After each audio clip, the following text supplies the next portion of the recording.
saudara yang terkasih dalam Tuhan, di dunia yang serba modern bahkan era digital seperti sekarang, masih banyak praktek-praktek okultisme di mana salah satunya adalah santet. Bagaimana cara mengalahkannya? Bangkit berdiri, kita berdoa terlebih dulu. Tuhan, kami mohon kuasa-Mu ada di tempat ini. Curahkan hujan keselamatan, curahkan hujan pertobatan, curahkan hujan kuasa-Mu. Lawat kami semua Tuhan, dan nama-Mu dimuliakan. Berkati firman-Mu, berkati kami semua. Di dalam nama Yesus, yang percaya katakan, silakan duduk. Shalom. Hari ini, pagi ini, saya bahas tentang santet, teknik membunuh tanpa jejak. Nah, sebelum saya bertobat, saya belajar ilmu santet dari nenek saya. Dan disitulah saya tahu bahwa ilmu santet itu ada kelemahannya. Sudah yang kasih dalam Tuhan, pada suatu kali, waktu itu saya diajak itu sama seorang jenderal, mantan Kasat. Waktu itu ngomong sama saya, Daud, ada apa? Yuk kamu jalan-jalan ikut sama saya. Kemana? Sekarang kita jalan-jalan ke Sulawesi. Kenapa? Karena di sana banyak ikan dan kepiting.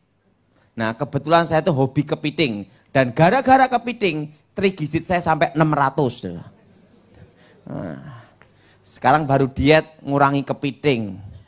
Nah waktu itu, wes kepiting mah udang mantep Daud, ikut aja sama kita. Oke. Nah, jenderal ini setelah pensiun ikut sebuah partai. Nah, dia orang penting di partai itu. Oke, saya datang. Sampai Sulawesi, saya makan coto Makassar.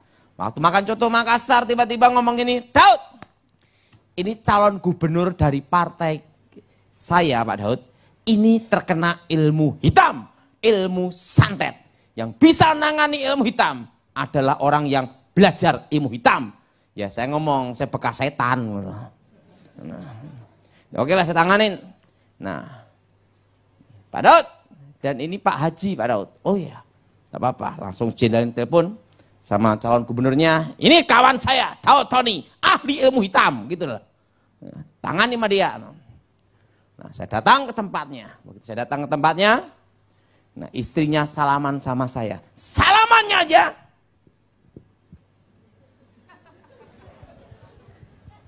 Sampai sini. Anaknya juga salaman. Lebih kurang segini. Ibunya segini, anaknya segini. Nah, saya lihat bapaknya, calon gubernur. Wah, ini kena ilmu santet, aliran Palupo, mistik, aliran Banten. Kok tahu Pak Daud sampai Palupo? Pengirimnya siapa? Namanya ini. Kok tahu? Bekas tukang santetnya. Jadi saya tahu gimana caranya kerja. Oh ya, gimana menurut Bapak Daud? Tenang aja, untung ketemu saya tanganin. Kalau enggak gimana? Seminggu paling pol mati. Tuh. Ya jangan gitu Pak. Ya tenang aja, saya tanganin. Kita doa. Nah, kadang tuh orang perlu tahu kebenaran antara mati dan hidup. Karena apa? Begitu tahu mau mati, doanya pasti sungguh-sungguh, betul? Nah, langsung, Pak Daud, saya haji Pak Daud. Ya tahu, dia asli Muslim, haji orisinil, bayangin ya. Nah, oke, Pak Haji, Bu Haji, sama anaknya juga. Doa menurut agama Bapak.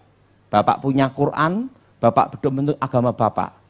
Sebut Allah Akbar. Pak Daud nyebut apa? Demi nama Yesus. Nah sekarang ibu, haji, anak tumpang tangan ke bapak. Bapak ibu ngomong Allah Akbar. Dia langsung ke ayat kursi Pak Daud. Ya silahkan. Langsung Allah Akbar. Dalam nama Yesus. Allah Akbar. Dalam nama Yesus. Setannya keluar. Langsung sembuh. Begitu sembuh, ibu haji ngomong, terima kasih Pak. Salamannya bukan gini, segini malah. Nah setelah itu, langsung Pak Hajinya sembuh. Demi nama Yesus. Pak, tolong rumah saya dibentengi. Oh iya, saya doain benteng pakai minyak urapan. Ada minyak zaitun, ada Pak. Ajudan dipanggil, ini Pak minyaknya Pak. Langsung saya doa, dalam nama Yesus, sucikan minyak ini. Nah Ibu Haji, silahkan ngolesi minyak. Nyebut apa Pak? Terserah ibu. Dia olesi minyak setiap pintu. Allah Akbar. Setiap pintu. dalam sejarah hidup saya, belum ada yang ngolesi minyak dengan Allah Akbar. Baru kali itu.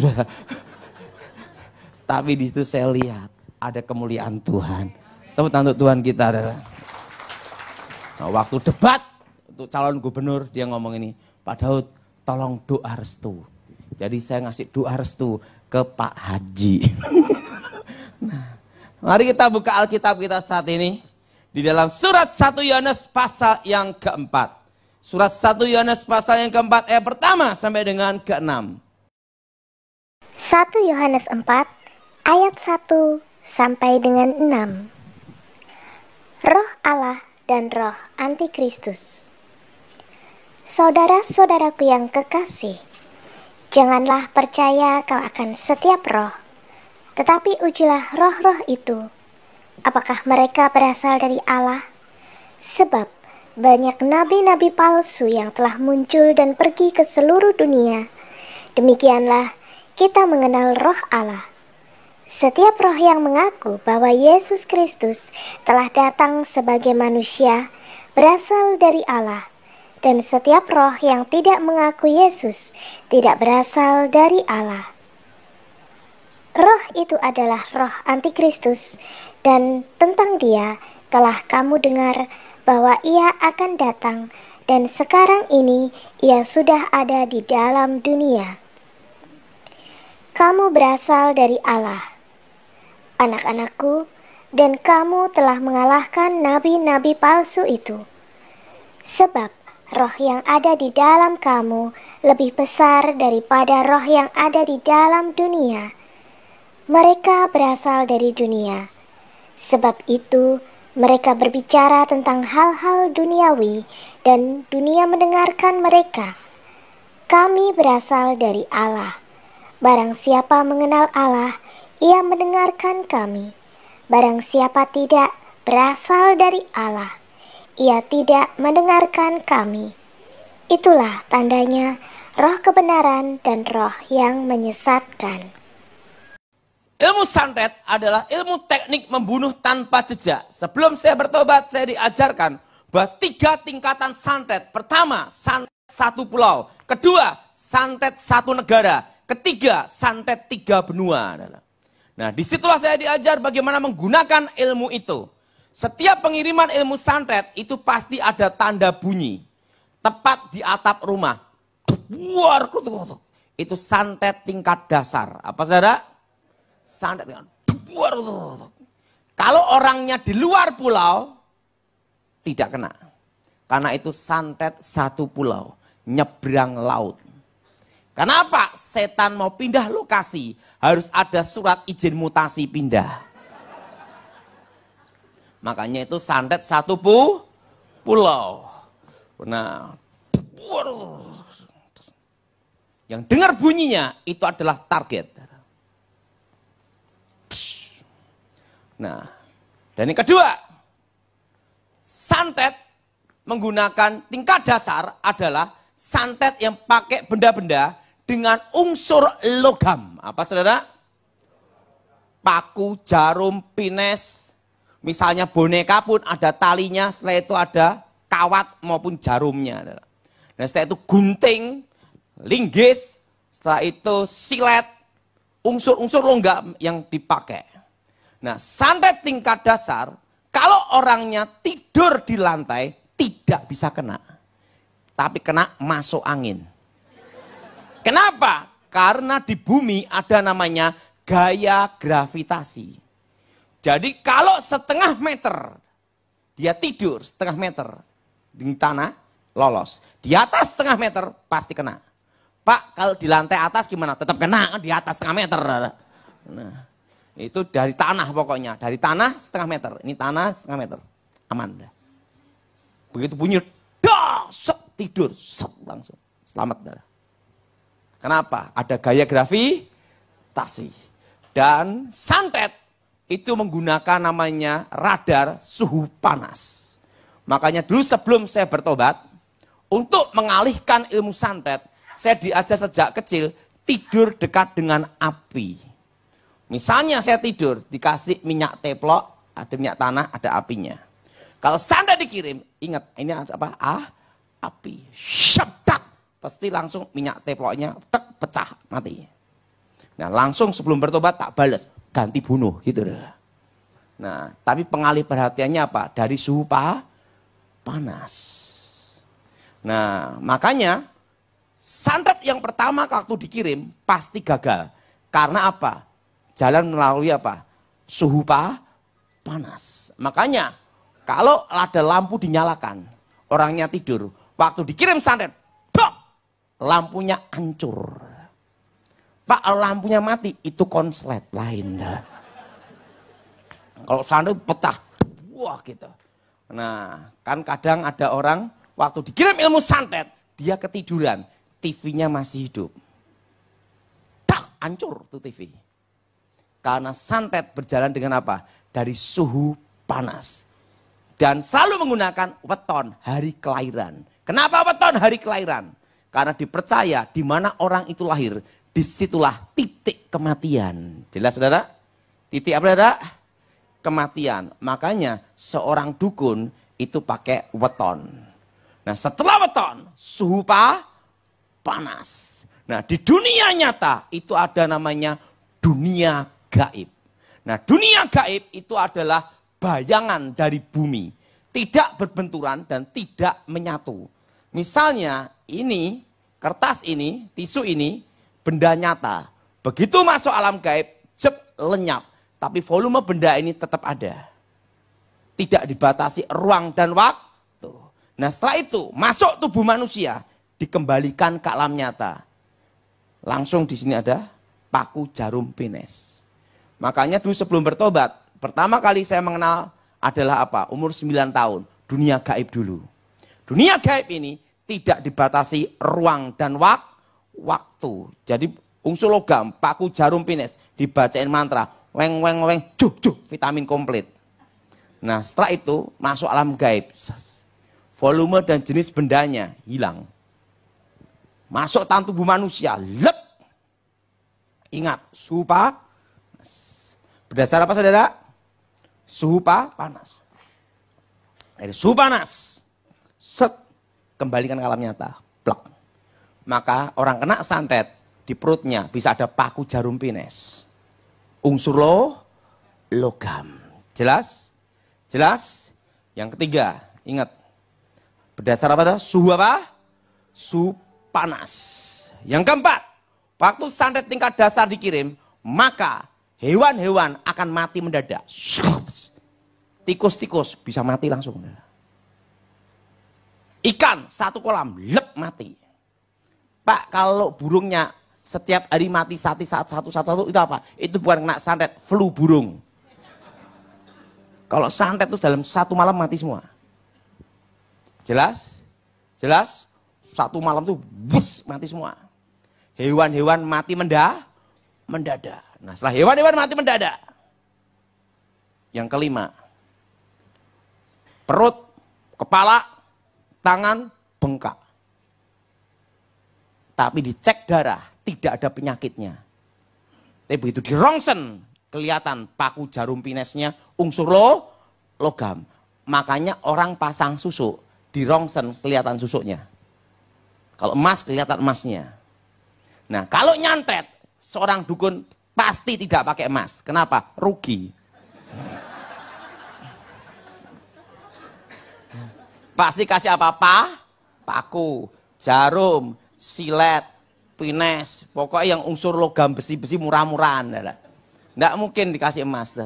Kenapa? Dikasih kawat emas, begitu keluar dijual. Nah itu langsung. Nah, dan ingat, dicek dokter, di rongsen. Waktu dicek tidak ada penyakitnya. Begitu di rongsen, unsur logam di bagian pembengkaannya. Kalau kena mulut langsung gini, bengkak. Rongsen unsur logam semua.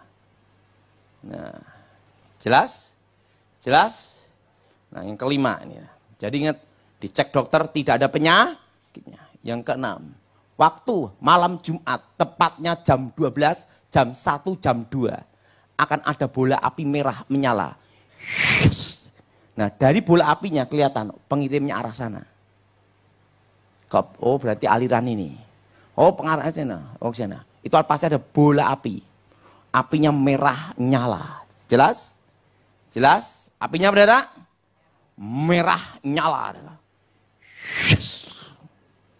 Nah, setelah itu malam banyak anjing menggonggong. Au! Bukannya saya mirip dia. Ada setan lewat. Hawa panas. Dan yang ketujuh, orang yang akan bermimpi ketemu arwah-arwah yang sudah meninggal. Dia mimpi ketemu orang-orang yang sudah apa? Meninggal. Orang-orang yang mati dah. Terus. Dan orang yang kena santet pasti tahu siapa pengirimnya. Kenapa? Waktu santet dikirim, itu diikatkan juga dengan tali batin sang pengirim. Semakin kecewa, semakin dendam, semakin amarah, maka santet ini semakin kuat masuk seseorang. Nah, Pak, kalau pengirimnya hanya iseng-iseng gimana? Santetnya tidak terlalu kuat. Karena tergantung dari apa? Yang mau ngirim, kebenciannya gimana. Jelas? Semakin benci, semakin dendam. Langsung. Dan seorang dukun sebelum nyantet, dia akan tanya sama pasiennya dulu. Apakah kamu siap menanggung resikonya? Kenapa? Kalau gagal senjata makan tuan.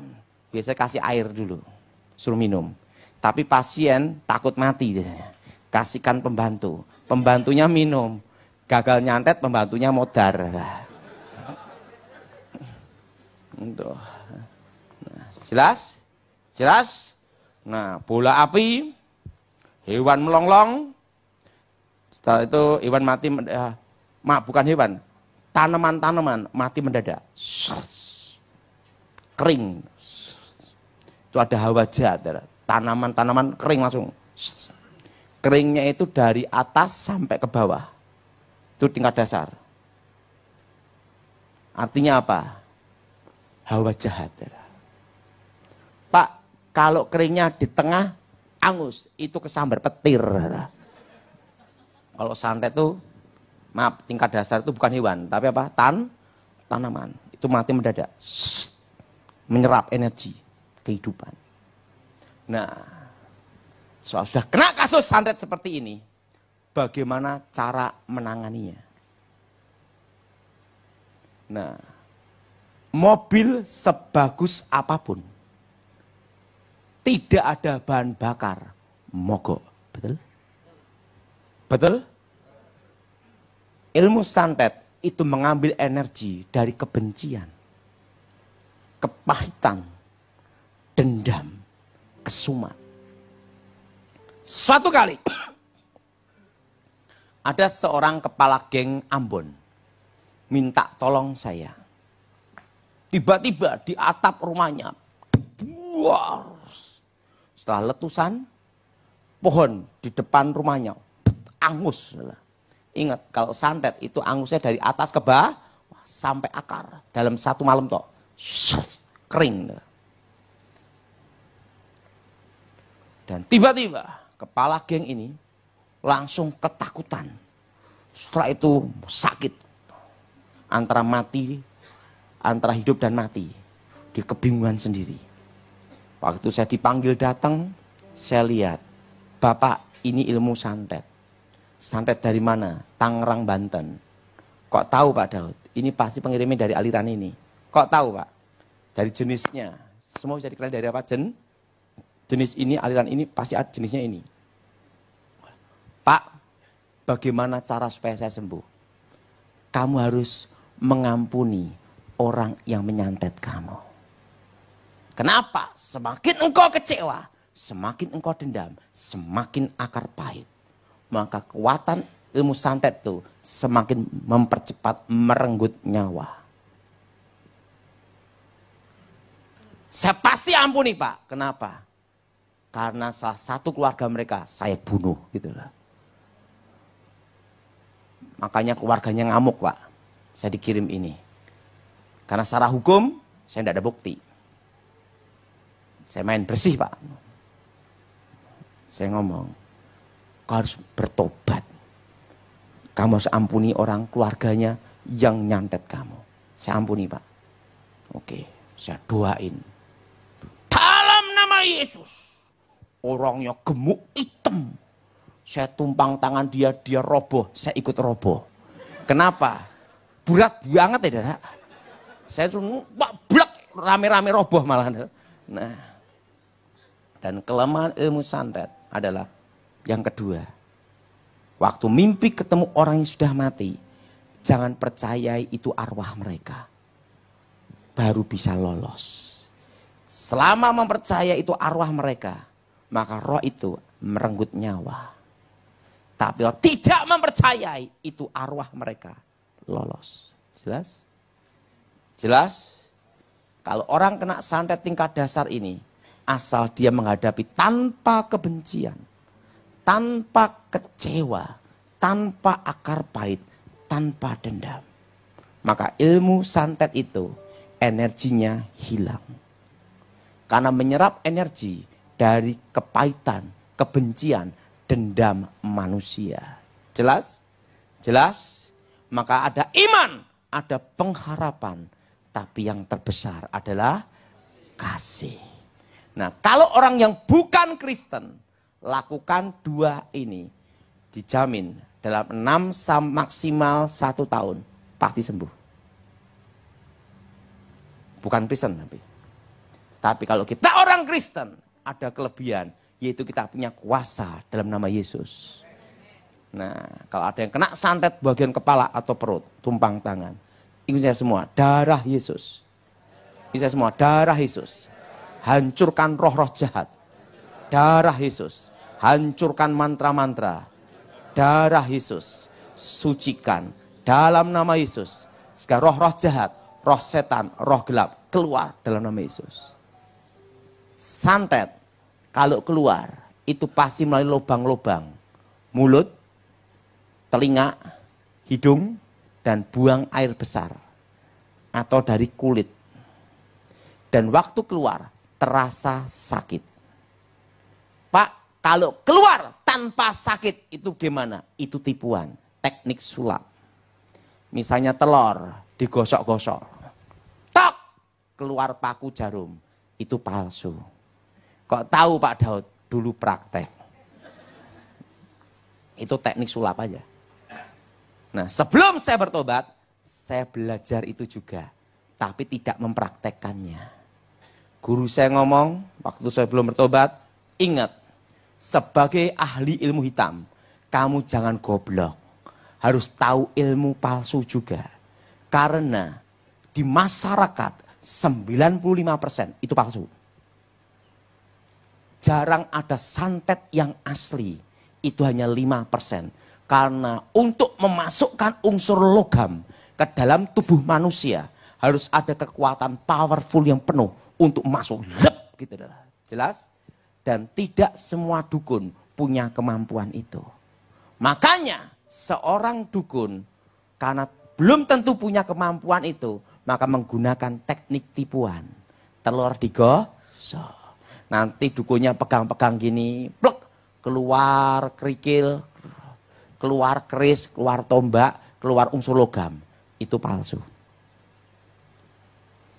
Apalagi dukunnya gini, pegang gini, keluar kemenyan, jarum, palsu, 1000%.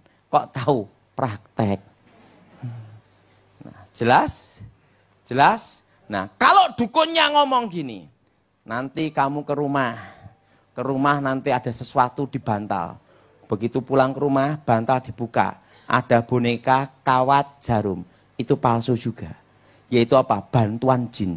Jin disuruh datang ke sana, bawa boneka itu, tapi boneka dari dukunnya sendiri. Untuk ditaruh di sekitar rumah atau di dalam tanah. Kenapa dukunnya lakukan itu, minta bantuan jin? Karena tidak semua dukun punya kemampuan untuk memasukkan unsur logam ke dalam tubuh. Jelas? Jelas? Nah, yang ketawa-ketawa berarti pernah ketipu. Jelas? Nah, ini santet apa? Tingkat apa? Dasar. Nyebrang laut. Nggak bisa. Tapi udah terlanjur masuk. Walaupun nyebrang laut, percuma. Karena udah bendanya udah terlanjur masuk. Biasanya, kalau benda itu dari alam gaib, masuk ke alam gaib, keluar juga masuk alam gaib lagi. Waktu didoain dalam nama Yesus, hilang. Langsung kempes. Normal. Kalau kita orang Kristen, punya kuasa demi nama Tuhan Yesus. Dan ingat, santet tingkat dasar ini punya kelemahan. Apa Dara? Gravitasi bumi. Dan suhu apa? Panas. Makanya untuk mengecoh santet, itu sebelum saya bertobat, itu ada namanya api, tidur dekat api. Atau lampu diterangin. Supaya apa? Salah saran. Tapi listrik mahal. Betul?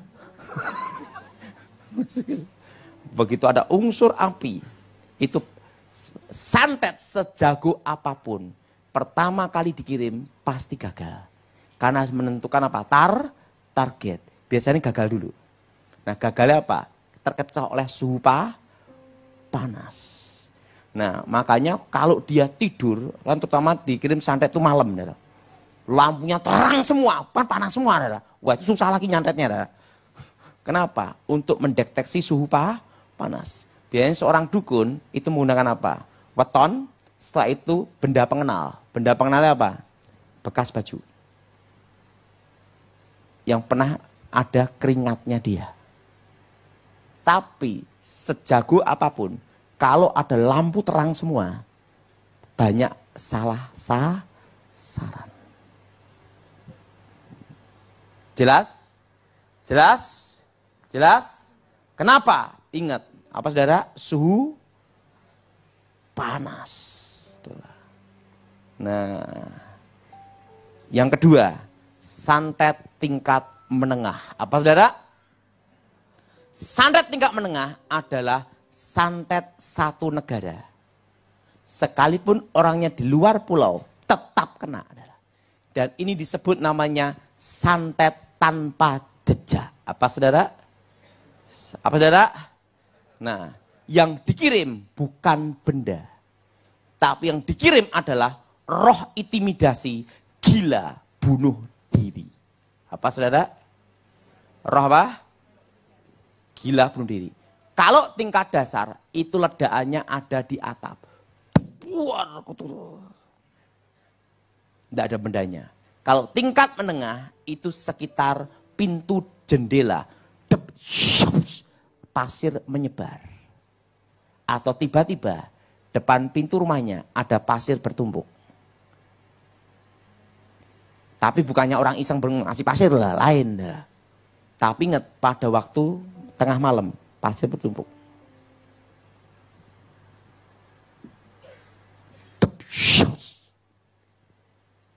Dan yang kedua, hewan-hewan mati mendadak.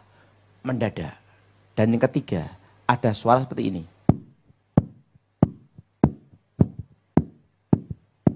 Sekitar rumah, tengah malam, itu rohnya jalan. Untuk cari apa? Target. Dan yang keempat, keluar apa yang ditakuti. Dia takut kecoa. Seluruh rumahnya keluar kecoa semua. Kalau yang bersangkutan takut kelabang, maka di rumahnya keluar kelabang semua. Dan kalau dia takut kalajengking, maka di rumahnya akan keluar semua unsur kalajengking. Jelas? Dan kalau yang bersangkutan takut ular, maka di rumahnya bermunculan ular. Kalau yang bersangkutan takut dengan kematian, yaitu darah, maka setiap tembok melihat darah. Darah. Itu santet. Jelas? Jelas? Dan yang bersangkutan akan melihat dan mendengar apa yang ditakutin. Jadi telinga ini kayak ada suara-suara. Sana itu langsung dia ngelihat roh-roh itu. Kalau dia takut perusahaannya bangkrut, maka roh di telinganya berkata, bangkrut. Lihat pegawaimu korupsi, bangkrut. Sampai gila, saya itu bunuh diri. Kalau dia takut suaminya selingkuh, setiap malam dia ngimpi suaminya selingkuh. Dan dia mendengar suara selingkuh, selingkuh, selingkuh, selingkuh. Sampai dia bunuh diri. Jelas? Jelas? Santet tanpa jejak. Nah, cirinya kalau kena hewan-hewan mati mendah dan waktu malam Jumat ada suara itu. Kenapa semua pengiriman ilmu hitam selalu malam Jumat? Tidak mungkin malam Minggu.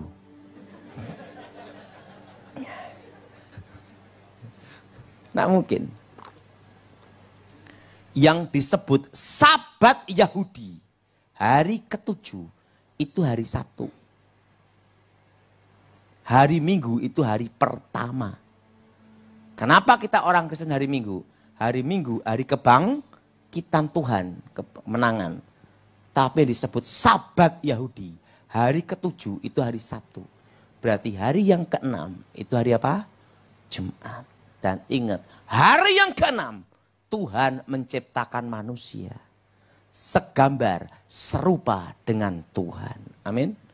Ngomong sama sebelahnya, kamu bukan monyet. Ingat itu. Amin. Siapa yang merasa dirinya bukan monyet? Angkat tangan. Siapa yang merasa setengah? Kacau. Nah. Segambar apa, saudara? Segambar seru. Dan hari yang ke-6 pula, Tuhan memberkati. Amin. Dan berfirman, beranak cuculah, kuasailah bumi. Amin. Lawan dari Tuhan adalah setan. Hari yang ke-6, Tuhan memberkati ciptaannya. Hari ke-6 pula, setan menggunakan untuk mengikat perjanjian manusia dengan kutukan. Untuk menghancurkan umat manusia. Makanya ritual kuasa gelap di Asia, Eropa, seluruh dunia, hari yang ke-6. Maka antikris 666. Betul? Angka manusia. Ingat, lawan dari Tuhan adalah setan. Hari yang ke-6 Tuhan memberkati manusia. Hari yang ke-6 pula setan mengutuk manusia. Makanya ritual ilmu hitam seluruh dunia. Hari apa? Jumat. Tidak mungkin hari Senin. Dan orang ngirim santet pasti tengah malam. Tidak mungkin siang-siang bolong. Kenapa? Di dalam dunia gaib, kalau di dunia nyata ini siang, di dunia gaib itu malam. Kalau di dunia gaib itu malam, di dunia nyata itu siang. Kalau di dunia nyata itu malam, di dunia gaib adalah siang. Makanya dukun itu prakteknya siang. Karena di dunia gaib itu apa? Siang. Jelas? Jelas? Jadi berlawanan dengan dunia nyata. Dan setan kerja 24 jam dibagi 3 shift.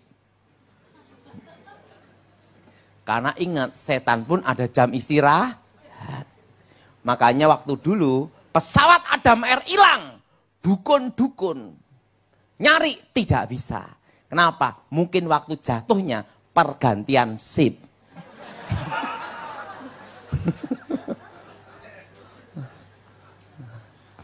Jelas? Nah, bagaimana cara menangani kalau orang kena santet tingkat menengah? Kan yang diserang adalah roh intimidasi, gila, bunuh diri. Yang diserang adalah jiwanya. Apa saudara? Jiwa. Nah, hampir mirip orang yang kena narkoba sakau. Habis sabu-sabu, busa-busa. Tapi ingat, kalau narkoba tidak mempengaruhi hewan-hewan mati mendadak. Jelas? Dan tidak ada pasir yang menyebar. Dan setiap malam Jumat ada bunyi. Itu dengar. Dek, dek, dek, dek, dek, dek, dek, dek, dek. Dan tiba-tiba apa yang ditakuti bermunculan. Dan dia yang bersangkutan akan apa?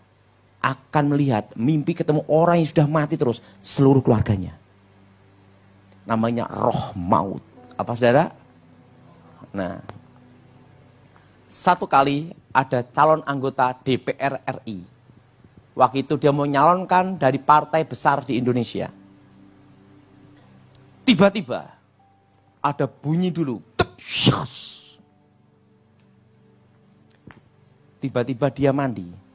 Di badannya keluar pasir semua. Mulutnya keluar rambut-rambut. Bukan di sini, di sini. Di mulut.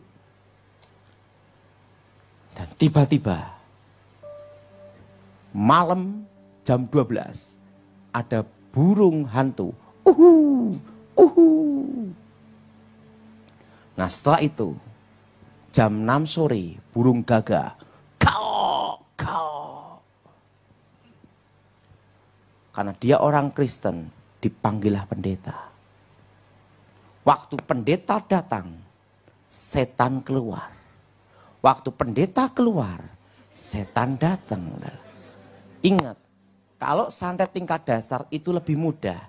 Begitu didoain dalam Yesus, setannya keluar, bendanya keluar, urusan selesai. Betul? Tapi kalau tingkat menengah, yang diserang adalah jiwa, rohnya yang dikirim. Jelas saudara? Jelas saudara? Roh yang dikirim. Dan apa yang terjadi? Dia pusing. Setelah keluar pasir, setiap mandi keluar kerikil-kerikil semua di badannya. Waktu itu pendeta-pendeta rapat. Ini sampai, karena ini orang penting, sampai pendeta-pendeta rapat. Dalam rapat pendeta itu, waktu itu kita undang saja Daud Tony, ahli ilmu hitam. Bekas dukun santet yang dulunya jadi setan. Gitu loh. Nah, saya dipanggil. Setelah rapat pendeta, saya dipanggil. Pendeta manggil saya. Saya lihat. Wah. Saya lihat bapak ini. Tukang santetnya ini pengertian. Bapak itu botak, dikirim rambut. Dikirim rambut. Tapi bukannya kepala. Tapi mulut. Nah. Waktu itu saya ngomong bapak ini. Bapak ada 2 jalan yang harus kamu pilih. Pertama, mati dengan disantet. Kedua, sembuh hidup. Pak, aku tidak mau mati dengan cara seperti ini. Kalau kamu mau sembuh hidup, hanya ada 1 jalan. Kelemahan ilmu santet tingkat menengah adalah apa? Yang ada dianggap tidak ada. Pak saudara? Karena santet tingkat menengah yang dikirim adalah menyerang sugesti alam bawah sadar. Pak, ada rambut-rambut di kepala saya. Kumpulin jadi wig. Ini ada pasir-pasir kerikil di badan saya, Pak. Gimana, Pak? Kasih semen jadi beton. Betul? Bikin pagar rumah. Ada burung gagak. Kau, tembak dor goreng. Kenapa? Waktu hewan itu mati, itu jiwa dukunnya, KO juga. Karena itu lambang dari nyawa dukunnya. Ada burung hantu, tangkap, perangkap. Setelah itu apa? Terserah mbok goreng atau diapain. Kan itu kiriman jiwa dari dukunnya. Dan anggap tidak ada. Yang ada dianggap tidak ada. Cuekin. Alihkan perhatian. Sekarang alihkan perhatian, kamu fokus bisnis. Atau fokus kampanye. Alihkan. Kenapa? Karena roh itu akan mengirim kamu, menggiring, memfokuskan supaya kamu terfokus ke suara itu. Dan jenis ini harus dilawan sendiri. Pendeta tidak bisa nolong 100%. Karena pendeta tidak bisa nungguin 24 jam. Betul? Karena sewaktu-waktu roh ini datang. Jadi engkau harus melawan sendiri. Di dalam nama Tuhan Yesus. Waktu roh itu datang. Dalam nama Yesus. Firman itulah yang memerdekakan. Baca Alkitab. Alihkan perhatian. Kalau lakukan ini 6 bulan 1 tahun. Sembuh total. Tapi kalau kamu lakukan benar-benar 3 bulan pasti sembuh. Kenapa perlu waktu agak lama? Beda dengan tingkat dasar. Doa selesai. Beda. Karena roh ini dikirim. Jangkanya 1000 hari. Setelah pengiriman. Jelas? Jadi harus ada apa? Begitu gagal, senjata makan tuan. Mati. Jelas? Jelas? Nah, jadi kalau saudara punya keluarga, punya adik atau punya kakak, tiba-tiba ada suara di telinga, keluar apa yang ditakutin, darah di tembok-tembok, plek-plek. Itu kalau mati, kalau dia tahu kalajengking, mulutnya keluar kalajengking semua. Kalau dia takut cacing, maka di waktu mati, mulutnya keluar cacing semua. Kelemahannya adalah pada waktu yang ada, dianggap tidak ada. Jelas? Jelas? Jangan dipercayai keberadaannya. Alihkan fokuskan ke tempat lain. Pasti sembuh. Kalau kita orang Kristen, ada kuasa dalam nama Tuhan Yesus. Ini santet apa? Satu negara. Jelas? Jelas? Dia sudah punya keluarga yang kena, ingat. Alihkan perhatian supaya tidak fokus ke situ. Dan jangan percayai keberadaannya. Karena akan diserang dari sugesti dari alam bawah sadar. Kalau dia bisa melawan sisi sugesti dan alam bawah sadarnya, pasti sembuh. Kenapa perlu waktu 3 bulan, 6 bulan, sampai 1 tahun? Karena ingat, jangka pengiriman itu 1000 hari. Pasti dia ngirim terus. Kalau tingkat dasar, itu 40 hari. Target. Jelas? Jelas? Nah, ini. Nah, sekarang yang ketiga, tingkat tertinggi. Apa saudara? Nah, tingkat tertinggi adalah santet pusaka atau santet ngerogo sukmo. Apa saudara? Nah, itu kalau pusaka, itu pakai keris atau mimis kumbang, bentuknya kayak peluru. Atau patrem. Atau senjata unsur logam. Mantra dibacain, target gini kan. Itu langsung bendanya meluncur. Langsung. Itu kayak kilatan petir. Langsung.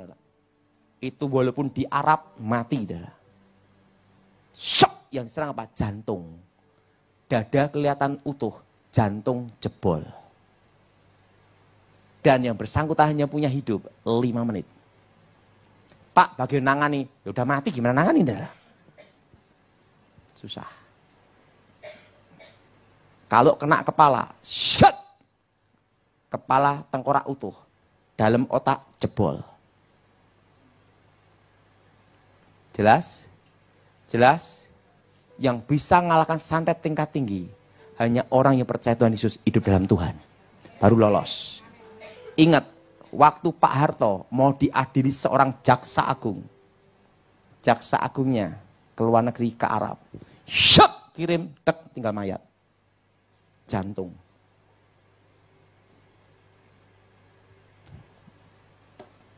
Pengalaman hidup saya, hanya ada satu manusia yang lolos dari santet tingkat tinggi. Yaitu pendeta Gilbert Lumaindong. Itu saya santet. Shut. Malah saya mental diri 10-12 meter. Saya gila sendiri setahun. Untung Tuhan baik. Saya bisa sembuh. Itu kena balik, saya mental sendiri itu.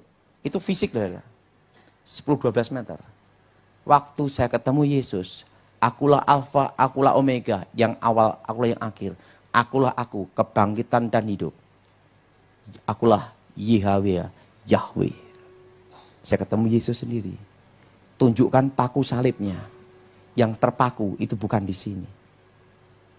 Ini. Coba semua pegang bagian sini. Uratna, aku telah mati. Lihatlah, aku bangkit hidup kembali. Di sini. Itu paku di salibnya. Itu bukan di sini. Kan kita sering lihat gambar-gambar di sini, betul? Itu di sini. Kok tahu Pak Daud? Saya lihat sendiri. Tuhan itu baik. Saya lihat sendiri, sini. Tepat nadi. Nah, pernah enggak Pak Daud menghadapi tingkat tinggi? Pernah. Suatu kali, tahun 2011, tepatnya bulan Januari. Waktu itu saya dipanggil sama jenderal. Daud, ada urusan penting, kamu dipanggil ke Cikias. Saya temenin kamu. Saya datang, langsung ke Cikias. Saya lihat, wah ada santet ini. Santet tingkat tinggi, kiriman India. Wah impor punya nih ya. Wah santet tingkat tinggi. Langsung ibu ketemu saya. Bu Ani Yudhoyono. Daud, saya panggil kamu, pasti kamu tahu. Ya. Penyantetnya ini ibu. Benar penyantet namanya ini. Tokoh sakti India. Kamu bisa menghadapi enggak? Ilmunya sama dengan saya sebelum bertobat. Baik kekuatan batin maupun ilmu mistik, ilmu santetnya, ilmu dalamnya. Saya lihat alirannya sama, kekuatannya sama, kesaktiannya sama. Imbang. Saya belum pernah menghadapi lawan seimbang. Dalam hati saya, mungkin ini saya, kalau pertarungan ini, kalau dia yang mati atau saya yang mati. Kalau kalah, tidak ada yang bisa lolos, dua-duanya hidup. Ngerti tidak? Saya ngomong, ibu, karena ini lawan yang berat. Seumur hidup saya belum pernah menghadapi lawan yang setara dan seimbang. Tapi, kalau ini tugas untuk keamanan negara, saya akan lakukan. Karena saya tahu, dan tidak boleh membantah. Saya laksanakan tugas ini. Tapi sebelum saya laksanakan tugas ini, kalau saya gugur, aku minta satu hal. Apa? Tolong anak-anak saya dikuliahkan sampai selesai. Kenapa? Dalam hati saya, aku ragu juga untuk hidup. Kenapa? Lawan yang seimbang. Bisa dua-duanya mati atau salah satu yang mati. Saya belum pernah menghadapi seseorang punya kemampuan spiritual, kemampuan batin, kemampuan segi semuanya sama adalah. Saya tahu tokoh ini dianggap dewa. Ya. Dan saya minta anak-anak saya dikuliahkan sampai selesai. Sehingga saya jalankan tugas ini dengan tenang. Baik. Langsung jenderal ngomong, saya pelihara keluarga kamu. Selesaikan tugas kamu untuk keamanan negara. Ya udah. Itu yang minta langsung oposisi, lawan dari presiden. Saya, berapa lama kamu bisa selesaikan ini? 3 bulan. 3 bulan. Kalau dia yang mati atau saya yang mati. Atau dia yang hidup, saya yang mati. Itu aja jawabannya. Udah. Waktu itu saya pulang ke rumah. Saya ngomong sama istri saya, Mami sini dulu sama anak-anak saya. Ini sertifikat semua. Ini bisnis ini semua. Loh ada apa? Tidak apa-apa. Ini Mami bisnis ini, Mami jaga baik-baik. Tolong hidup yang hemat, gini-gini. Loh ada apa Papi? Dalam hati saya, aku tidak tahu apakah aku bisa melihat lagi kalian. Udah. Karena apa? Lawan yang seimbang itu paling berat. Udah. Saya akan keluar. Saya akan tugas Mami. Jarang tidak bisa ketemu Mami. Langsung 3 bulan. Untuk pertarungan yang berat ini, saya cari di luar rumah. Jangan di rumah saya. Rumah orang. Saya dikasih posisi di Jakarta. Langsung ular-ular berdatangan. Pakai seruling itu. Saya doa, dalam nama Yesus. Ularnya kabur. Setelah itu ada trisula. 3 gini, lempar. Ada dewa, dan ini ular. Shout. Demi nama Yesus. Blak. Trisulannya kena sini saya. Blak. Tas. Gitu. Sampai saya semper waktu itu. Saya doa terus. Saya dikirim. Dewa bertangan banyak. Keluar. Kaca-kaca hancur lebur. Untung bukan rumah saya. Waktu itu saya doa. Dalam nama Yesus. Des. Lawan mati. Kalau lawan mati saya tahu. Terasa. Des. Putus nyawa. Selesai tugas. Jenderal siap. Tolong dicek di India. Target selesai. Mati Daud. Beres. Tek. Saya dipanggil. Tahu enggak lawan saya waktu itu apa? 2011. Selesai. Selesai. Target selesai. Nah, setelah itu, jenderal ngomong, dukun besar aja mati, apalagi dukun-dukun kecil. Nah, izin jenderal, saya tidak selamanya hidup seperti ini terus. 2014, siapapun presidennya, saya tidak akan jaga lagi. Kenapa Daud? Udah, saya cukup mengabdi untuk negara 10 tahun. Nah, dalam hati saya, nanti kalau saya punya lawan seperti itu lagi berulang-ulang gimana? Betul? Betul? Berulang-ulang ketemu lawan seperti itu ya pusing juga, betul? Nah, tahu enggak? Kemarin beberapa minggu yang lalu ada pengusaha, salah satu orang terkaya di Indonesia dan di Asia. Nomor berapa pokoknya, dia ketemu saya. Daud, dia yang selama 10 tahun yang bantu saya waktu pengamanan presiden dulu. Untuk saya operasi keliling jaga itu. Daud, 10 tahun kau menjaga presiden. 10 tahun kau mengabdi untuk negara. Sekarang sudah waktunya aku mau beritahu kamu. Daud, mau enggak kamu jadi gembala? Kamu tunjuk gedungnya, saya beli. Tinggal kamu tunjuk aja. Kamu pilih mana? Kamu dirikan gereja. Kamu jadi gembala, jadi pemimpin umat. Saya kasih semuanya. Sponsor. Hari ini. Bukan janji. Hari ini saya tulis. Beli gedungnya langsung. Surat semua izin saya urusin. Bapak, saya bukan panggilan jadi gembala.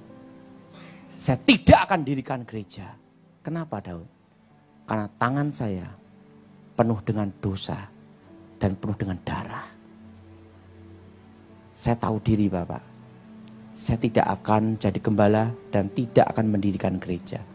Loh kenapa Daud? Saya terlalu banyak berdosa.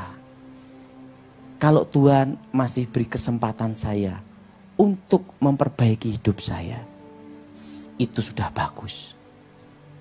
Benar, ini hari ini loh Daud, langsung saya tanda tangan ini. Cek. Gedung mana? Lunas. Anda. Saya ingin hidup tenang. Saya ingin melayani Tuhan. Apa gini? Kamu ingin apa? Coba, tidak mau saya. Biar saya cepat seperti ini. Tetap melayani keliling-keliling di tempatnya Pak Irman.